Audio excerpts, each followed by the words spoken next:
जहां से अलग हो गए थे रास्ते, फिर उसी मोड़ पर आप और कांग्रेस 5 साल पुरानी गलती। कांग्रेस आलाकमान के साथ प्रदेश के नेताओं की बैठक के बाद दिल्ली में गठबंधन पर पेंच फंस गया है। कांग्रेस नेताओं ने बैठक से बाहर निकलकर दिल्ली की सभी 7 सीटों पर तैयारी करने की बात कही। कांग्रेस आलाकमान के साथ प्रदेश के नेताओं की बैठक के बाद दिल्ली में गठबंधन पर पेंच फंस गया है। कांग्रेस नेताओं ने बैठक से बाहर निकलकर दिल्ली की सभी 7 सीटों पर तैयारी करने की बात कही। आपने कांग्रेस नेताओं के बयान पर आपत्ति जताई है और इस तरह के बयानों को गठबंधन के लिए खतरा बताया है। वर्ष 2019 के लोकसभा चुनाव में भी बातचीत के बाद आप और कांग्रेस में समझौता नहीं हो पाया था। इस बार भी विपक्षी गठबंधन होने के बावजूद दिल्ली कांग्रेस के नेता लगातार आम आदमी पार्टी पर हमलावर हैं। बेंगलुरु की बैठक में सीएम अरविंद केजरीवाल की मौजूदगी में विपक्षी दलों ने गठबंधन की घोषणा की थी।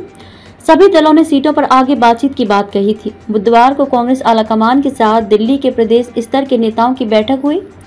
बैठक में राजधानी की सभी 7 लोकसभा सीटों पर चुनाव की तैयारी करने को कहा गया। मंच पर 7 पर्दे के पीछे भी वार्ता हुई पर बात नहीं बनी। वर्ष 2019 के लोकसभा चुनाव में भी गठबंधन परवान नहीं चढ़ पाया था। 30 नवंबर 2018 को रामलीला मैदान में भारतीय किसान संघर्ष मोर्चा समन्वय समिति की रैली में राहुल गांधी और अरविंद केजरीवाल ने मंच साझा किया था। कांग्रेस के तत्कालीन दिल्ली प्रभारी पीसी चाको और आप सांसद संजय सिंह की मुलाकात हुई। 13 फरवरी 2019 को शरद पवार के घर राहुल गांधी और केजरीवाल मिले। इसके बाद भी गठबंधन परवान नहीं चढ़ सका था। तब भी दिल्ली कांग्रेस ने किया था विरोध। स्थानीय नेता पक्ष में नहीं थे। कांग्रेस के स्थानीय नेता गठबंधन के पक्ष में नहीं थे। दिल्ली प्रदेश कांग्रेस नेतृत्व इस बार भी गठबंधन के पक्ष में नहीं है। हालांकि दोनों दल अभी भी गठबंधन को बड़े नेताओं पर छोड़ रहे हैं।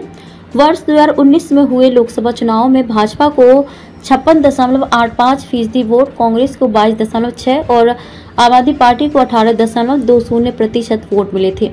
अब क्या हुआ? लोकसभा में दिल्ली की 7 सीटों पर चुनावी तैयारी को लेकर बुधवार को कांग्रेस की बैठक हुई। बैठक से बाहर आकर कांग्रेस नेता अलका लांबा ने कहा कि पार्टी सभी सीटों पर चुनाव लड़ने की तैयारी कर रही है। उनके इस बयान को लेकर घमासान हो गया। इंडिया गठबंधन में शामिल आप भी इस बार बिफर गई और इंडिया की अगली बैठक में ना जाने तक की बात कह डाली। हालांकि कुछ घंटों बाद ही कांग्रेस ने लांबा के बयान को निजी बताकर पल्ला झाड़ लिया।